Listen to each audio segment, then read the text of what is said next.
அப்போ இந்த வீடியோவில் வந்து எம்சிக்யூ எம்சிக்யூ 25வது எம்சிக்யூ பார்ப்போம். 25வது எம்சிக்யூ நீங்கள் இப்போ திரையில் பார்க்கலாம். ஒரு தரப்பட்ட வெப்பநிலையில் நடைபெறும் பின்வரும் தாக்கத்தை கருதுக. N2O case plus CO case வந்து N2 case plus CO2 case வருது. அதை பீரி தூள் சிறிதளவில் முன்னிலையில் தாக்கம் நடைபெறும் போது தாக்கத்தின் தாக்க வீதம் அதிகரிக்கிறது. பின்வரும் எது இந்த அவதானிப்பை மிகச்சிறந்த முறையில் வகைப்படுகிறது? உண்மையாக என்ன ஊக்கியை பற்றி ஊக்கியுடைய இயல்பு பற்றி தெரிஞ்சா டைரக்டா இதுக்கு ஆன்சருக்கு போயிடலாம். அவங்க அதை தான் பேஸ் பண்ணி இந்த கேள்வி கேட்டிருக்காங்க. டைரக்டா ஆன்சருக்கு போயிடலாம். இந்த செஞ்சு பார்க்கணும்னு அவசியம் இல்லை. ஆனால் எங்களுக்கு என்ன செஞ்சிருக்கணும்? ஊக்கி சம்பந்தமான பேசிக் அறிவு இருக்கணும். ஊக்கியோட பேசிக் அறிவு இதுதான். என்ன செய்யணும்னு சொன்னா ஊக்கி இதில் என்ன போட்டிருக்காங்க? ஊக்கியா பலேடியம் போடுறாங்க. ஊக்கியோட தூள். ஏன் நாங்கள் இதை ஊக்கி போடுறோம்னு சொன்னா ஒரு தாக்கம் நடக்கணும்டா தாக்கியில் வந்து ஏவல் சக்திக்கு போகணும். தாக்கியில் என்ன செஞ்சிருக்கணும்? ஏவல் சக்தி போகணும். அப்போ ஏவல் சக்தி வந்து அதிகமாக இருக்கும்போது ஊக்கியை பயன்படுத்துறாங்க. அப்போ அது என்ன செய்யும்?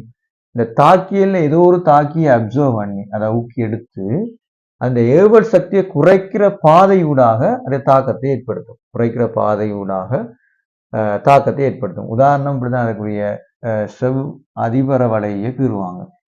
சாதாரணமா ஊக்கி இல்லாத நேரம் என்று சொன்னா ஒரு தாக்கிக்கு ஏவல் சக்தி இப்படி போய் கூலி இப்படி வருமாக இருந்தா இப்படி ஒரு தாக்கியா இருந்தா அதே அது ஒரு ஊக்கிய நாங்க பயன்படுத்தும் ஒரு பலேடியத்தை பாய்ச்சி இந்த ஊக்கியை பயன்படுத்தும் போது இதில் தாக்கி இருக்கும்னா இது அப்படியே போய் இடையில ஒரு இடத்துல வச்சு இந்த தாக்க பாதையை மாற்றி அந்த தாக்கத்தை கொண்டு என்ன செய்யும்?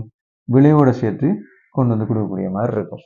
அப்ப இது என்ன செய்யும்? இந்த இடம் வந்து அதாவது ஊக்கி உள்ள போது ஊக்கி உள்ள போது இந்த தாக்கத்தின் தாக்க பாதை இது ஊக்கி அற்ற போது. அப்ப இது ஊக்கி அற்ற போது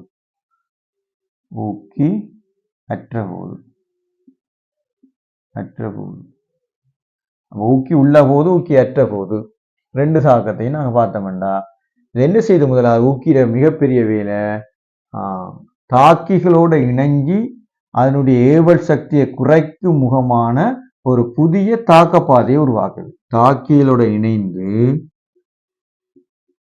தாக்கிகளுடன் ஊக்கி இணைந்து இது இயல்பு இணைந்து சரிதானே? இணைந்து தாக்கத்துக்குரிய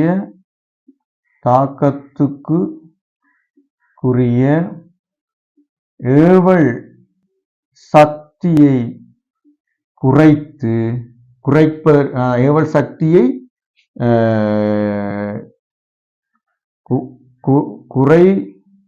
ஏவல் சக்தி குறைந்து அப்படின்னு போவோம். ஏவல் சக்தி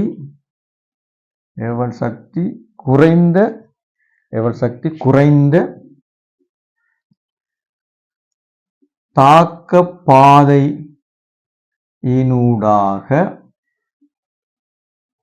தாக்கத்தை வழிநடத்தி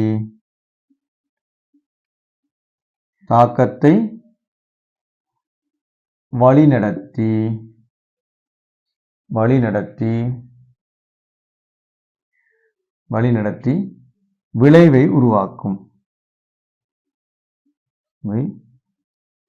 உருவாக்கும். ஆனால் தாக்கத்தின் போது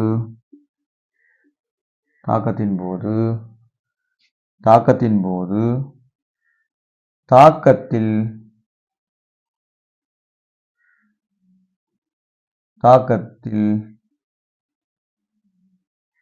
இணையாது.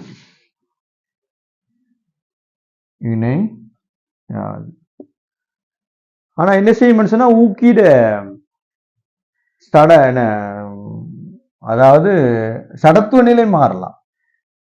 ஒரு தாக்கத்துக்கு வந்து நாங்க திண்ம ஊக்கி போட்டோம்னா கிடைக்கும் போது பவுடர், அதாவது ஒரு பவுடர் ஃபார்ம்ல வரலாம், திரவமா வரலாம், ஆவியா போயிடலாம், என்னவா இருக்கலாம். ஆனா என்ன செய்யலாம், சடத்துவ நிலை மாறும். ஊக்கி தாக்கத்தின் இறுதியில் தனது சடத்துவ நிலையை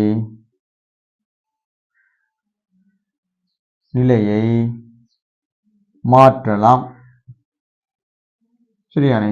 மாறலாம், மாறாம விடலாம். சரியா? ரைட். இப்ப அந்த அடிப்படையில் நாங்க இந்த கேள்வியை அணுகுவோம். இப்ப இது ஊக்கின்ற அடிப்படை விஷயம் செஞ்சா சரி. ஒன்று பீரித்தூள், அதாவது பெலேடியம் தூள் தாக்கத்தின் ஏவல் சக்தியை குறைக்கிறது. எஸ், ஏவல் சக்தியை குறைக்குது. ஆனா இருந்தாலும் பார்ப்போம். முதலாவது விட ஏவல் சக்தியை குறையுது. ஒரு 50% வந்து சரி என்று போட்டு வைப்போம். பிறகு அதில் அடுத்தடுத்த விடைகளை பார்த்துட்டு தான் இதுக்கு விட கொடுக்கணும். ஏவல் சக்தியை குறையுது, ஆனா பாதையும் குறைக்குது. அப்ப சரி, இது மட்டும்தான் கேள்விக்குடைய இருந்தால் சொல்லலாம். ரெண்டாவது பீரித்தூள் வந்து தாக்கத்துக்கு சக்தியை வழங்குறது. அது பிள்ளை, அது நேரடியா பிள்ளை, அது 100% பிள்ளை. சக்தியெல்லாம் அங்க கொடுக்கல அவர். மூன்றாவது பீரித்தூள் வந்து விளைபொருளினுடைய செறிவை குறைப்பதற்கு உதவுகிறது. அதெல்லாம் இல்லை, அந்த வேலையை செய்யாது ஊக்கி. நாலாவது, ஒரு விளைபொருள் பீடியுடன் இணைந்து